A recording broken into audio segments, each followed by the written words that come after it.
बच्चों, आज हम एक नया पाठ पढ़ेंगे, वाराणसी की यात्रा। आप लोग भी कहीं ना कहीं घूमने जाते ही होंगे। उसी प्रकार एक कहानी है वाराणसी की यात्रा। गर्मियों की छुट्टी थी, मैं अपने बुआ से मिलने वाराणसी गया। वाराणसी हमारे गांव से काफ़ी दूर है, रेलगाड़ी से जाना पड़ता है। पूरे 52 रुपये का टिकट लगा था। दीदी भी मेरे साथ थी। रेलगाड़ी से यात्रा करने में मुझे बहुत आनंद आया। छुक छुक छुक छुक, धड़ धड़ाम छूं, ऐसा लग रहा था मानो पेड़ भी हमारे साथ चल रहे हों। स्टेशन पर पहुँचे तो बहुत भीड़ थी। बाहर आकर दीदी ने रिक्शा किया। जल्दी ही हम बुआ के घर पहुँच गए। बुआ दरवाजे पर ही खड़ी मिल गईं। उन्होंने खुशी से हमें गले लगाया। मेरी फुफेरी बहन शैली और भाई राजू भी घर पर ही थे। दोनों हमें देखकर बहुत खुश हुए। शैली, राजू और बुआ हमारे घर के सारे लोगों के बारे में पूछते रहे। बुआ ने हमें खाने को रसगुल्ला दिया। इतना बड़ा रसगुल्ला पर मैं एक ही बार में खा गया। मेरा मुंह रस से भर गया। सुबह तैयार होकर हम गौदलिया घूमने गए। चारों ओर मेले जैसी चहल पहल थी। ऊंचे ऊंचे मंदिर जैसे आसमान को छू रहे हों। घंटे घड़ियालों की आवाज़ें आ रही थीं। टन टन टन विश्वनाथ मंदिर में आरती हो रही थी। सब लोग फूल और प्रसाद लेकर मंदिर जा रहे थे। मैं भी फूल लेकर गया। भीड़ अधिक थी। फूल चढ़ाने में बहुत समय लगा। मंदिर के बाहर एक आदमी मुंह से कोई बाजा बजा रहा था। यह शहनाई बजा रहा है, मोनू दीदी ने बताया। विश्व प्रसिद्ध शहनाई वादक उस्ताद बिस्मिल्लाह खां वाराणसी के ही थे, दीदी बोली।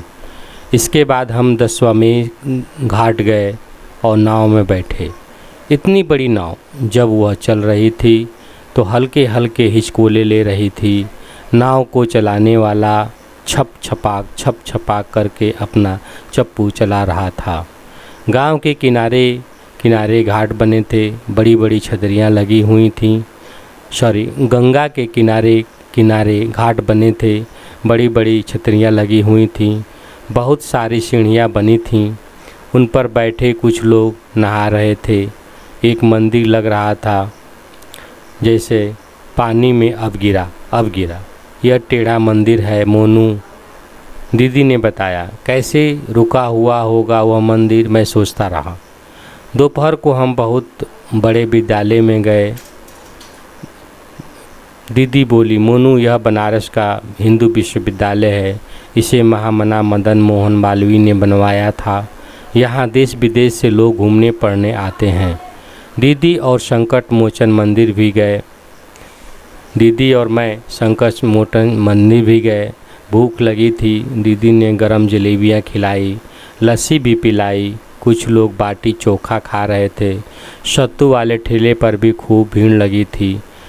अगले दिन हम सारनाथ गए। वहाँ हमने एक बड़ी इमारत देखी। वहाँ बड़ी बड़ी मूर्तियाँ और बहुत सी पुरानी वस्तुएं रखी थी। दीदी ने बताया कि उसे संग्रहालय कहते हैं। संग्रहालय में अशोक की लाट भी रखी थी, जिसके ऊपरी हिस्से में 4 सिंह बने थे। दीदी ने बताया कि हमारे देश का राज चिन्ह उसी से लिया गया है। हमने बौद्ध मंदिर और बौद्ध स्तूप भी देखे। लौटते समय हम रेलगाड़ी का इंजन बनाने का कारखाना भी देखने गए। शाम को हम बाज़ार घूमने निकले। लहुराबिर में घूमते घूमते रात हो गई। हम वापस घर लौट आए। रात को शैली और राजू में खूब बातें हुई। सुबह हमने लौटाना था। बुआ ने गले लगाते हुए हमसे अगली छुट्टियों में आने को कहा। शैली और राजू दूर तक हमें जाते देखते रहे। धन्यवाद। बच्चों, ये कहानी अब समाप्त हुई।